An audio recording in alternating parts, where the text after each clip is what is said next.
ಈ ರಾಜ್ಯದಲ್ಲಿ 28ಕ್ಕೂ ಹೆಚ್ಚು ಜಿಲ್ಲೆಗಳಲ್ಲಿ ಮಳೆಯ ಅಭಾವದಿಂದ ಬರಪೀಡಿತ ಪ್ರದೇಶ ಅಂತೇಳಿ ಘೋಷಣೆ ಮಾಡುವಂತ ಪರಿಸ್ಥಿತಿಯಲ್ಲಿ ಇವತ್ತು ರಾಜ್ಯ ಇದೆ. ಭಾರತೀಯ ಜನತಾ ಪಾರ್ಟಿ ನೇತೃತ್ವದಲ್ಲಿ 7 ತಂಡಗಳನ್ನು ನಾವು ಮಾಡಿದ್ವಿ. ನಮ್ಮೆಲ್ಲ ಪಕ್ಷದ ಮುಖಂಡರು ರಾಜ್ಯದ ಬೇರೆ ಬೇರೆ ಜಿಲ್ಲೆಗಳಲ್ಲೂ ಕೂಡ ಬರ ಅಧ್ಯಯನಕ್ಕೆ ಪ್ರವಾಸನೂ ಕೂಡ ಮಾಡಿದ್ರು. ನಾನಿವತ್ತು ನಮ್ಮೆಲ್ಲ ಶಾಸಕರು ಪಕ್ಷದೆಲ್ಲ ಹಿರಿಯ ಮುಖಂಡರ ಜೊತೆಯಲ್ಲಿ ತುಮಕೂರು, ಮಧುಗಿರಿ, ನೆಲಮಂಗಲ ಈ ಭಾಗದಲ್ಲಿ ಗ್ರಾಮಗಳಿನ ಭೇಟಿಯನ್ನು ಕೊಡ್ತಾ ಇದ್ದೇವೆ, ಹೊಲಕ್ಕೆ ಭೇಟಿಯನ್ನು ನೀಡ್ತಾ ಇದ್ದೇವೆ. ರೈತರನ್ನ ಮಾತನಾಡಿಸಿ ವಾಸ್ತವಿಕ ಸತ್ಯವನ್ನು ಅರ್ಥ ಮಾಡಿಕೊಳ್ಳುವಂಥ ಒಂದು ಪ್ರಯತ್ನ ಮಾಡ್ತಾ ಇದ್ದೇವೆ. ಮೇಲ್ನೋಟಕ್ಕೆ ಗೊತ್ತಾಗ್ತದೆ, ತುಮಕೂರು ಜಿಲ್ಲೆನಲ್ಲಿ ಬಹುತೇಕ ಎಲ್ಲ 10 ತಾಲೂಕುಗಳನ್ನು ಕೂಡ ಬರಪೀಡಿತ ಪ್ರದೇಶ ಅಂತೇಳಿ ಘೋಷಣೆ ಮಾಡಲೇಬೇಕಾದಂಥ ಅನಿವಾರ್ಯತೆ ಸೃಷ್ಟಿಯಾಗಿದೆ. ತುಮಕೂರು ಜಿಲ್ಲೆ ಬಹುತೇಕ ಎಲ್ಲ ತಾಲೂಕುಗಳು ಕೂಡ ಬರಪೀಡಿತ ಪ್ರದೇಶ ಅಂತ ಹೇಳಿ ಘೋಷಣೆ ಮಾಡಬೇಕಾಗಿದೆ. ಈ ಭಾಗದಲ್ಲಿ ಅತಿ ಹೆಚ್ಚು ಬೆಳೀತಕ್ಕಂಥ ರೈತರು ಬೆಳೆಯುವಂಥದ್ದು ತೆಂಗು ಬೆಳೀತಾರೆ, ಅದೇ ರೀತಿ ಹಣ್ಣು ತರಕಾರಿಗಳನ್ನು ಕೂಡ ಬೆಳೀತಾರೆ, ರಾಗಿ ಅತಿ ಹೆಚ್ಚು ಬೆಳೀತಾ ಇದ್ದಾರೆ. ನೋಡಿ, ಇವತ್ತೇನು ಹೊಲದಲ್ಲಿ ನಾವು ನಿಂತಿದ್ದೇವೆ, ಪಾಪ ರೈತರು ಹೇಳ್ತಾ ಇದ್ರು 1.5 ತಿಂಗಳಿಂದನೇ ಅವರು ಬಿತ್ತನೆ ಮಾಡಿ ಫಸಲು ಇವತ್ತು ಕೈಗೆ ಬರಬೇಕಾಗಿತ್ತು. ಆದರೆ ಇವತ್ತಿಗೂ ಕೂಡ ಬಿತ್ತನೆ ಇವತ್ತು ಪ್ರಾರಂಭ ಆಗಿಲ್ಲ. ಅಂದರೆ ರೈತರು ಇವತ್ತು ಬಹಳ ಸಂಕಷ್ಟದಲ್ಲಿದ್ದಾರೆ. ನಾನು ರಾಜ್ಯ ಸರ್ಕಾರಕ್ಕೆ, ಮಾನ್ಯ ಮುಖ್ಯಮಂತ್ರಿಗಳಿಗೆ ಒತ್ತಾಯ ಮಾಡ್ತೇನೆ, ರೈತರು ಸಂಕಷ್ಟದಲ್ಲಿರುವಂತಹ ರೈತರಿಗೆ ಪರಿಹಾರ ಅನ್ನೋದು ರಾಜ್ಯ ಸರ್ಕಾರ ಕೊಡಬೇಕಾಗ್ತದೆ. ಇಡೀ ರಾಜ್ಯದಲ್ಲಿ ಯಾವ ರೀತಿ ಪರಿಸ್ಥಿತಿ ನಿರ್ಮಾಣ ಆಗಿದೆ ಅಂತ ಹೇಳಿದ್ರೆ, ರಾಜ್ಯ ಸರ್ಕಾರ ತತ್ಕ್ಷಣ 10,000 ಕೋಟಿ ರೂಪಾಯಿಗಳನ್ನ ಬಿಡುಗಡೆ ಮಾಡಬೇಕಾಗ್ತದೆ. ಕೇಂದ್ರ ಸರ್ಕಾರಕ್ಕೆ ಪತ್ರ ಬರೆದು ಕೈ ಕಟ್ಕೊಂಡು ಕೂತ್ರೆ ಸಾಕಾಗೋದಿಲ್ಲ. ರಾಜ್ಯ ಸರ್ಕಾರ ತತ್ಕ್ಷಣ 10,000 ಕೋಟಿ ಬಿಡುಗಡೆ ಮಾಡಬೇಕಾಗ್ತದೆ. ರೈತರ ಪರಿಸ್ಥಿತಿ ಎಲ್ಲಿಗೆ ಬಂದಿದೆ ಅಂತ ಹೇಳಿದ್ರೆ, ಫಸಲ್ ವಿಮಾ ಯೋಜನೆ ಇನ್ಶೂರೆನ್ಸ್ಗೆ ಹಣ ಕಟ್ಟೋದಕ್ಕೂ ಕೂಡ ಸಾಧ್ಯ ಆಗೋದಿಲ್ಲ. ಆ ಇನ್ಶೂರೆನ್ಸ್ ದುಡ್ಡನ್ನು ಕಟ್ಟುವಂಥ ಪರಿಸ್ಥಿತಿಯಲ್ಲೂ ಕೂಡ ರೈತರಿಲ್ಲ. ಹಾಗಾಗಿ ರೈತರು ಏನು ಬೆಳೆ ವಿಮೆಗೆ ಹಣವನ್ನು ಕಟ್ಟಬೇಕಾಗ್ತದೆ, ಅವರ ಬಾಪ್ತನ್ನ ಅದನ್ನು ರಾಜ್ಯ ಸರ್ಕಾರವೇ ಭರಿಸಬೇಕಾಗ್ತದೆ. ಅಂದರೆ ಪ್ರತಿ ತಾಲೂಕಿಗೆ, ತುಮಕೂರು ಜಿಲ್ಲೆಗೆ ಸೀಮಿತವಾಗಿ ಮಾತನಾಡೋದಾದರೆ, ಪ್ರತಿ ತಾಲೂಕಿಗೆ ಕನಿಷ್ಠ 50 ಲಕ್ಷ ರೂಪಾಯಿಗಳನ್ನು ರಾಜ್ಯ ಸರ್ಕಾರ ಬಿಡುಗಡೆ ಮಾಡಬೇಕಾಗ್ತದೆ. ಯಾವುದಕ್ಕೆ ಅಂತ ಹೇಳಿದ್ರೆ, ರೈತರು ತಮ್ಮ ಪಾಲಿನ ಬೆಳೆ ವಿಮೆಯನ್ನು ಕಟ್ಟಬೇಕಾಗುತ್ತೆ, ಅದರ ಬಾಬ್ತು ಕನಿಷ್ಠ 50 ಲಕ್ಷ ರೂಪಾಯಿ ಕಟ್ಟಬೇಕಾಗ್ತದೆ. ಮೂರನೇದಾಗಿ, ಇವತ್ತು ಕುಡಿಯೋ ನೀರಿನ ಹಾಹಾಕಾರ ಇವಾಗಲೇ ಅಂತ ಪರಿಸ್ಥಿತಿ ಇದೆ. ಕೇವಲ ಮಳೆ ಮೋಡ ಇದೆ ಹೊರತು ಮಳೆ ಬರ್ತಾ ಇಲ್ಲ. ಹೇಮಾವತಿಲೂ ಕೂಡ ನೀರಿಲ್ಲ, ಈ ಭಾಗದ ಕೆರೆ ಕಟ್ಟೆಗಳಲ್ಲಿ ನೀರಿಲ್ಲ. ಜಾನುವಾರುಗಳಿಗೆ ಇವತ್ತು ಕುಡಿಯೋ ನೀರಿನ ಹಾಹಾಕಾರ ಈಗಾಗಲೇ ಸೃಷ್ಟಿಯಾಗಿದೆ. ಮಾನ್ಯ ಮುಖ್ಯಮಂತ್ರಿಗಳು 1 ಕೋಟಿ ರೂಪಾಯಿಗಳನ್ನು ಬಿಡುಗಡೆ ಮಾಡಿದ್ದಾರೆ ಪ್ರತಿ ತಾಲೂಕಿಗೆ. ಅದರಿಂದ ಏನೂ ಕೂಡ ಸಾಕಾಗೋದಿಲ್ಲ. ಹಾಗಾಗಿ ಮುಖ್ಯಮಂತ್ರಿ ಮತ್ತೊಂದು ವಿನಂತಿ ಏನಪ್ಪ ಅಂತ ಹೇಳಿದ್ರೆ, ಇನ್ನೂ 2 ಕೋಟಿ ರೂಪಾಯಿಗಳು ಪ್ರತಿ ತಾಲೂಕಿಗೆ ತುಮಕೂರು ಜಿಲ್ಲೆಯಲ್ಲೇ ಬಿಡುಗಡೆ ಮಾಡಬೇಕಾಗ್ತದೆ. ಯಾವುದಕ್ಕೆ? ಕುಡಿಯೋ ನೀರಿಗೋಸ್ಕರ. ಅಷ್ಟು ಕೆಟ್ಟ ಪರಿಸ್ಥಿತಿಗಾಗಲೇ ಬಂದು ನಿಂತಿರುವಂಥದ್ದು. ಹಾಗಾಗಿ ಇವೆಲ್ಲವನ್ನು ನೀವು ಗಮನಿಸ್ತಾ ಇದ್ದರೆ, ನಾನು ಮಾನ್ಯ ಮುಖ್ಯಮಂತ್ರಿಗಳಲ್ಲಿ ಕಾಂಗ್ರೆಸ್ ಸರ್ಕಾರಕ್ಕೆ, ರಾಜ್ಯ ಸರ್ಕಾರಕ್ಕೆ ಆಗ್ರಹಪಡಿಸುವಂಥದ್ದು, ರೈತರ ಬೆಳೆ ವಿಮೆ ಏನಿದೆ ರಾಜ್ಯ ಸರ್ಕಾರವೇ ಭರಿಸಬೇಕಾಗ್ತದೆ. ಕುಡಿಯೋ ನೀರಿಗೆ ಪ್ರತಿ ತಾಲೂಕಿಗೆ 1 ಕೋಟಿ ಸಾಕಾಗೋದಿಲ್ಲ, 2 ಕೋಟಿ ರೂಪಾಯಿಗಳನ್ನು ಬಿಡುಗಡೆ ಮಾಡಬೇಕಾಗ್ತದೆ. ಮೂರನೇದು, ಕೇಂದ್ರ ಸರ್ಕಾರಕ್ಕೆ ಪತ್ರ ಬರೆದ್ರೆ ಸಾಕಾಗೋದಿಲ್ಲ.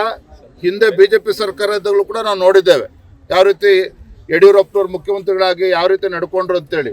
ಹಾಗಾಗಿ ಸರ್ಕಾರಕ್ಕೆ ಹೇಳುವಂಥದ್ದು, 10,000 ಕೋಟಿ ರೂಪಾಯಿಗಳನ್ನು ಬೇರೆ ಬೇರೆ ಜಿಲ್ಲೆಗಳಿಗೆ ಒಟ್ಟು ಬಿಡುಗಡೆ ಮಾಡಿದರೆ ಅಲ್ಲಿ ರೈತರಿಗೆ ಪರಿಹಾರ ಕೊಡೋದಕ್ಕೆ ಸಾಧ್ಯ ಆಗ್ತದೆ.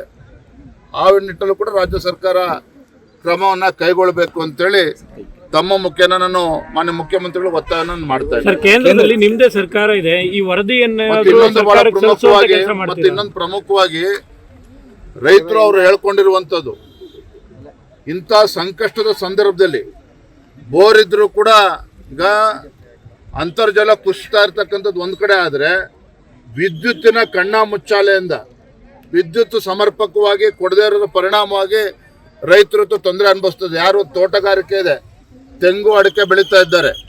ಆಗ ಅವರು ಅನುಕೂಲ ಆಗಬೇಕು ಅಂತ ಹೇಳಿದ್ರೆ 3 ಫೇಸು 3 ಫೇಸು 7 ಗಂಟೆಗಳ ಕಾಲ ವಿದ್ಯುತ್ತನ್ನು ಕೂಡ ಕೊಡಬೇಕಾಗ್ತದೆ. ಇವೆಲ್ಲವೂ ಕೂಡ ರಾಜ್ಯ ಸರ್ಕಾರ ಈಗ ಗಮನ ಕೇಂದ್ರದತ್ತ ಬೊಟ್ಟು ಮಾಡ್ತಾ ಇದ್ದಾರೆ ಸರ್. ಎಲ್ಲದಕ್ಕೂ ಕೂಡ ಕೇಂದ್ರ ಕಾರಣ, ಕೇಂದ್ರ ಪರಿಹಾರ ಕೊಡಬೇಕು ಅಂತ ಏಕಾಏಕಿಯಾಗಿ ಕೊಡಬೇಕು ಅಂತ. ಪ್ರತಿ ಬಾರಿನೂ ಕೂಡ ಇದೇನು ಹೊಸದೇನಲ್ಲ. ಬರ ನೆರೆ ಬರ್ತಕ್ಕಂಥದ್ದು ಇದು ಸಹಜ. 5 ವರ್ಷಕ್ಕೊಮ್ಮೆ 4 ವರ್ಷಕ್ಕೊಮ್ಮೆ ಇಂಥ ಪರಿಸ್ಥಿತಿ ನಮ್ಮ ರಾಜ್ಯದಲ್ಲೂ ಕೂಡ ನಾವು ನೋಡ್ತಾ ಇದ್ದೇವೆ. ಆದರೆ ಏನು ಇವತ್ತು ರಾಜ್ಯ ಸರ್ಕಾರ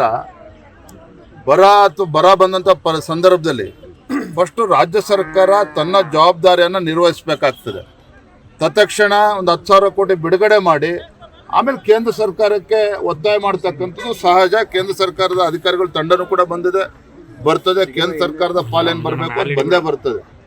ಆದರೆ ಕೇಂದ್ರ ಸರ್ಕಾರದ ಪಾಲು ಬರಬೇಕು ಅಂತೇಳಿ ರಾಜ್ಯ ಸರ್ಕಾರ ಕೈ ಕಟ್ಕೊಂಡು ಕೂತ್ರೆ ಖಂಡಿತ ರಾಜ್ಯದ ರೈತರಿಗೆ ಅನ್ಯಾಯ ಮಾಡಿದಂತಾಗ್ತದೆ, ದ್ರೋಹ ಬಗೆದಂತಾಗ್ತದೆ. ಹಾಗಾಗಿ ರಾಜ್ಯ ಸರ್ಕಾರ ತತ್ಕ್ಷಣ ಹಣ ಬಿಡುಗಡೆ ಮಾಡಬೇಕು. ಕೇಂದ್ರದಲ್ಲಿ ನಿಮ್ದೇ ಸರ್ಕಾರ ಇದೆ, ನೀವು ಬರ ಪ್ರವಾಸ ಮಾಡ್ತಾ ಇದ್ದೀರಾ. ಈ ವರದಿಯನ್ನೇನಾದ್ರೂ ಕೇಂದ್ರ ಸರ್ಕಾರಕ್ಕೆ ಸಲ್ಲಿಸಿ ಅವರ ಮನವೊಲಿಸುವಂತ ಕೆಲಸ ಏನಾದ್ರು ಮಾಡ್ತೀರಾ? ನೋಡಿ, ಕಾವೇರಿ ವಿಚಾರದಲ್ಲಿ ಸುಮ್ಮನೆ ಒಂದು ಉದಾಹರಣೆ ಕೊಡ್ತೇನೆ.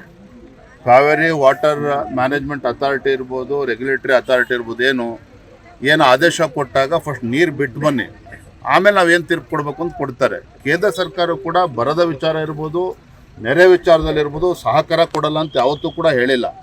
ಸಹಕಾರ ಕೇಳುವ ಮುಂಚಿತವಾಗಿ ರಾಜ್ಯ ಸರ್ಕಾರ ತನ್ನ ಜವಾಬ್ದಾರಿಯನ್ನು ನಿರ್ವಹಿಸಬೇಕಾಗ್ತದೆ. ಹಣವನ್ನು ಬಿಡುಗಡೆ ಮಾಡಬೇಕಾಗ್ತದೆ. ರೈತರ ಸಂಕಷ್ಟಕ್ಕೆ ಪರಿಹಾರವನ್ನು ಕೊಡಬೇಕಾಗ್ತದೆ. ಆಮೇಲೆ ಕೇಂದ್ರ ಸರ್ಕಾರಕ್ಕೆ ಏನು ಆಗ್ರಹ ಪಡಿಸ್ಬೇಕು, ಏನು ಮನವಿ ಮಾಡಬೇಕು ಅದನ್ನು ಮಾಡಬೇಕಾಗುತ್ತೆ. ನಿಮ್ಮ ಬಗ್ಗೆ ರಾಜ್ಯದ ಧ್ವನಿ ಎತ್ತಾ ಇಲ್ಲ ಅಂತ ನಾನು ಮತ್ತೆ ಹೇಳ್ತಾ ಇದ್ದೇನೆ. ರೈತರು ಸಂಕಷ್ಟದಲ್ಲಿದ್ದಾಗ ರಾಜ್ಯ ಸರ್ಕಾರ ಒಂದು ಚುನಾಯಿತ ಸರ್ಕಾರ ಇದೆ. ಇಲ್ಲೇನು ರಾಷ್ಟ್ರಪತಿ ಆಡಳಿತ ಇಲ್ಲ, ಒಂದು ಚುನಾಯಿತ ಸರ್ಕಾರ ಇದೆ. ಮುಖ್ಯಮಂತ್ರಿಗಳಿದ್ದಾರೆ, ಹರಸಾಹಸ ಮಾಡಿ ನನ್ನ ಕ್ಯಾಬಿನೆಟ್ ಎಕ್ಸ್ಪೆನ್ಷನ್ ಕೂಡ ಮಾಡ್ಕೊಂಡಿದ್ದಾರೆ. ತತ್ಕ್ಷಣ ಕೃಷಿ ಸಚಿವರನ್ನ ಯಾರು ಅಂತೇಳಿ ರಾಜ್ಯ ಜನತೆಗೆ ತಿಳಿಸ್ಕೊಡ್ಲಿ, ತೋಟಗಾರಿಕೆ ಸಚಿವರು ಯಾರು ಅಂತೇಳಿ ಜನರಿಗೆ ಹೇಳಲಿ. ಜೊತೆಗೆ ಇವತ್ತು ಕಂದಾಯ ಸಚಿವರು ಕೂಡ ಇದ್ದಾರೆ.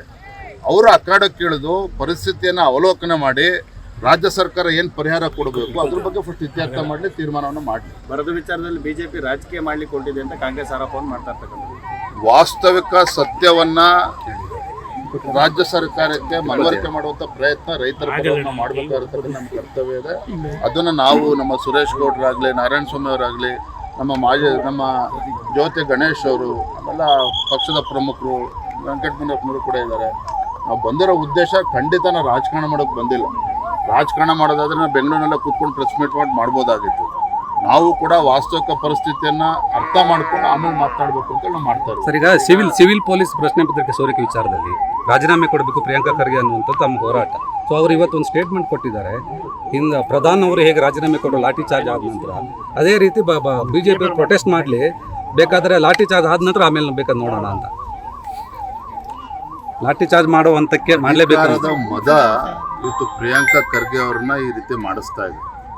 ಅಧಿಕಾರ ಅಂತಕ್ಕಂಥದ್ದು ಶಾಶ್ವತ ಅಲ್ಲ. ಪ್ರಿಯಾಂಕಾ ಖರ್ಗೆ ಅವರು ಅದನ್ನು ಅರ್ಥ ಮಾಡ್ಕೋಬೇಕು.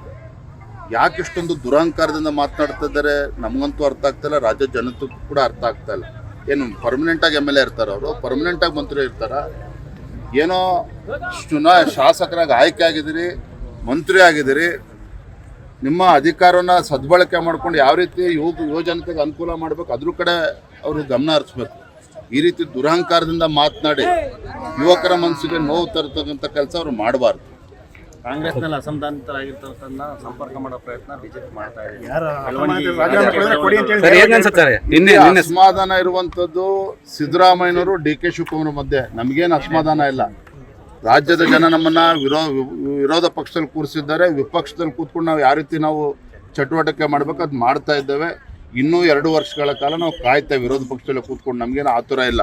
ಬಿಜೆಪಿ ವಾಸ್ತವಿಕ ಸತ್ಯ ಏನು, ಮುಖ್ಯಮಂತ್ರಿಗಳು ಸಿದ್ದರಾಮಯ್ಯನವರು ಮುಖ್ಯಮಂತ್ರಿಗಳು ಇದ್ದಾಗ DK ಶಿವಕುಮಾರ್ ಅವ್ರಿಗೆ ತೊಂದರೆ ಕೊಡುವಂಥ ಕೆಲಸ ಮಾಡಿದ್ರು. ಈಗ DK ಶಿವಕುಮಾರ್ ಅವರು ಮುಖ್ಯಮಂತ್ರಿ ಆದಮೇಲೆ ಈಗ ಸಿದ್ದರಾಮಯ್ಯನವರು DK ಶಿವಕುಮಾರ್ ಇಳಿಸೋದಕ್ಕೆ ಏನು ಗುದ್ಲಿ ಪೂಜೆ ಮಾಡ್ಬೇಕು ನೆನ್ನೆ ಮಾಡಿದ್ದಾರೆ. ಮಂತ್ರಿ ಮಂಡಲ ವಿಸ್ತರಣೆ ಅವ್ರು ಬಂದಿಲ್ಲ ಸಿದ್ದರಾಮಯ್ಯನವರು. ಇವರ ಸಿದ್ದರಾಮಯ್ಯನವರು ಮತ್ತು DK ಶಿವಕುಮಾರ್ ಮಧ್ಯೆ ಆಗ್ತಾ ಇರುವಂತಹ ಒಳ ಜಗಳ, ಗೊಂದಲ ಇವತ್ತು ರಾಜ್ಯವನ್ನ ಬಲಿ ತೆಗೆದುಕೊಳ್ತಾ ಇದೆ. ಇವ್ರಿಗೇನಾಗಬೇಕಾಗಿರೋದಿಲ್ಲ. ಇವರಿಗೆ ಕೇವಲ ಅಧಿಕಾರವನ್ನು ಹೇಗೆ ಉಳಿಸ್ಕೊಂಡು ಹೋಗಬೇಕು, ಯಾವ ರೀತಿ ಹಂಚ್ಕೋಬೇಕು ಇದ್ರ ಬಗ್ಗೆ ತಲೆ ಕೆಡಿಸ್ಕೊಂಡಿದ್ದಾರೆ ವಿನಃ ರಾಜ್ಯದ ಬಗ್ಗೆ ಕಿಂಚಿತ್ತೂ ಕೂಡ ಕಾಳಜಿ ಇಲ್ಲ. ನಾನಿವತ್ತು ತಮ್ಮ ಮುಖೇನ ರಾಜ್ಯದ ಮುಖ್ಯಮಂತ್ರಿ ಕೇಳೋದಕ್ಕೆ ಇಚ್ಛೆ ಪಡ್ತೇನೆ. ನಿನ್ನೆ ತಾವೇನು ಕ್ಯಾಬಿನೆಟ್ ಎಕ್ಸ್ಪೆನ್ಷನ್ ಮಾಡಿದ್ದೀರಲ್ಲ, ಸಮಗ್ರ ಕರ್ನಾಟಕದ ಹಿತವನ್ನು ಇಟ್ಕೊಂಡು ನೀವೇನಾದರೂ ಕ್ಯಾಬಿನೆಟ್ ಎಕ್ಸ್ಪೆನ್ಷನ್ ಅನ್ನು ಮಾಡಿದ್ದೀರಾ? 7-8 ಜಿಲ್ಲೆಗಳಿಗೆ ಇವತ್ತು ಕ್ಯಾಬಿನೆಟ್ ಅಲ್ಲಿ ರೆಪ್ರೆಸೆಂಟೇಷನ್ ಇಲ್ಲ. ಮಂಕಾಳ್ ವೈದ್ಯ ಮೀನು ಇವತ್ತು ಫಿಶರ್ಮನ್ ಕಮ್ಯುನಿಟಿಗೆ ಸೇರ್ತಕ್ಕಂಥವ್ರು, ಮಗುವೀರ ಕಮ್ಯುನಿಟಿ ಸೇರ್ತಕ್ಕಂಥವ್ರು ಅಂತ ಅತ್ಯಂತ ಹಿಂದುಳಿದ ವರ್ಗಕ್ಕೆ ಸೇರಿರ್ತಕ್ಕಂಥ ಮಂಕಾಳ್ ವೈದ್ಯರ ಹೆಸರು ದೆಹಲಿಯಿಂದ ಪಟ್ಟಿಯಲ್ಲಿ ಬಂತು, ಇಲ್ಲಿ ಕಟ್ ಮಾಡುವಂತ ಕೆಲಸ ಮಾಡ್ತು ಅಂತ ಹೇಳಿದ್ರೆ ಇವತ್ತು ಆ ಸಮಾಜದ ಬಗ್ಗೆ ಯಾವ ರೀತಿ ಕಳಕಳಿ ಇಟ್ಕೊಂಡಿದ್ದಾರೆ ಮಾನ್ಯ ಮುಖ್ಯಮಂತ್ರಿಗಳು ಅಂತ ಹೇಳಿ ಇದರಲ್ಲೇ ಗೊತ್ತಾಗ್ತದೆ. ಅದೇ ರೀತಿ ಚಿಕ್ಕಮಗಳೂರಿನಲ್ಲಿ ಆ ಹೆಣ್ಮಗಳು ಇವತ್ತು ಕ್ಯಾಬಿನೆಟ್ ಅಲ್ಲಿ ಹೆಸರು ಬಂತು, ಹಾಲು ಮತಸ್ಥ ಸಮಾಜಕ್ಕೆ ಸೇರಿರ್ತಕ್ಕಂಥ ಗಾಯತ್ರಿ ಅವರು, ಅವರ ಹೆಸರು ಬಂದು ದೆಹಲಿಯಿಂದ ಬಂದರೂ ಕೂಡ ಇಲ್ಲಿ ಕಟ್ ಮಾಡುವಂತ ಕೆಲಸ DK ಶಿವಕುಮಾರ್ ಅವರು ಮಾಡಿದ್ದಾರೆ ಮುಖ್ಯಮಂತ್ರಿಗಳು. ಇದು ಇದರಲ್ಲೇ ತೋರಿಸ್ತದೆ ಮಾನ್ಯ ಮುಖ್ಯಮಂತ್ರಿಗಳಿಗೆ ಸಿದ್ದರಾಮಯ್ಯನವ್ರ ಬಗ್ಗೆ ಮತ್ತು ಹಾಲು ಮತಸ್ಥ ಸಮಾಜದ ಬಗ್ಗೆ ಎಷ್ಟು ದ್ವೇಷ ಇದೆ ಇದರಲ್ಲೇ ಗೊತ್ತಾಗ್ತದೆ. ಹೆಣ್ಮಕ್ಳ ಬಗ್ಗೆ ಎಷ್ಟು ಗೌರವ ಇಟ್ಕೊಂಡಿದ್ದಾರೆ ಮುಖ್ಯಮಂತ್ರಿಗಳು ಇದರಲ್ಲಿ ಗೊತ್ತಾಗ್ತದೆ. 18-19 ಸರ್ ಕೆಲಸ ಆಗ್ತಾ ಇದೆ ಸರ್. ಅಹಿಂದ ವರ್ಗವನ್ನ ತುಳಿಯೋ ಕಾಂಗ್ರೆಸ್ ನಿಂದನೇ ಆಗ್ತಾ ಇದೆ ಅಂತ ಇದನ್ನ ಸಿದ್ದರಾಮಯ್ಯನವರೇ ಕ್ಯಾಬಿನೆಟ್ ಎಕ್ಸ್ಪೆನ್ಷನ್ಗೆ ನೆನ್ನೆ ರಾಜಭವನಕ್ಕೆ ಬರ್ದೇನೆ ಅವರ ಒಂದು ಏನು ಸಾಂಕೇತಿಕವಾಗಿ ಸಹಮತ ಇಲ್ಲ ಅನ್ನೋದನ್ನು ಅವ್ರು ತೋರಿಸ್ಕೊಟ್ಟಿದ್ದಾರೆ, ಅಸಮಾಧಾನವನ್ನ ತೋರಿಸ್ಕೊಟ್ಟಿದ್ದಾರೆ ನೆನ್ನೆ ಸಿದ್ದರಾಮಯ್ಯನವರು. ಒಟ್ಟಾರೆಯಾಗಿ ಮಂತ್ರಿಮಂಡಲದ ವಿಸ್ತರಣೆ ಇರ್ಬೋದು, ಮಾನ್ಯ ಮುಖ್ಯಮಂತ್ರಿಗಳು ಇರ್ಬೋದು, ಕಾಂಗ್ರೆಸ್ ಸರ್ಕಾರ ಇರ್ಬೋದು, ರಾಜ್ಯದ ಅಭಿವೃದ್ಧಿ ಬಗ್ಗೆ ಚಿಂತನೆ ಇಲ್ಲ. ಕೇವಲ ರಿಯಲ್ ಎಸ್ಟೇಟ್ ಬಗ್ಗೆ ತಲೆ ಕೆಡಿಸ್ಕೊಂಡಿರ್ತಕ್ಕಂಥ ಮುಖ್ಯಮಂತ್ರಿ ಬಿಡದಿ ಟೌನ್ಶಿಪ್ ಬಗ್ಗೆ ತಲೆ ಕೆಡಿಸ್ಕೊಂಡಿದ್ದಾರೆ ವಿನಃ ಕನಕಪುರ ಏರ್ಪೋರ್ಟ್ ಬಗ್ಗೆ ತಲೆ ಕೆಡಿಸ್ಕೊಂಡಿದ್ದಾರೆ ವಿನಃ ರಾಜ್ಯದ ಅಭಿವೃದ್ಧಿ ಬಗ್ಗೆ ಏನೂ ಕೂಡ ಇವತ್ತು ಆಲೋಚನೆ ಇಲ್ಲ ಇವತ್ತು ರಾಜ್ಯ ಸರ್ಕಾರಕ್ಕೆ, ಮಾನ್ಯ ಮುಖ್ಯಮಂತ್ರಿಗಳಿಗೆ.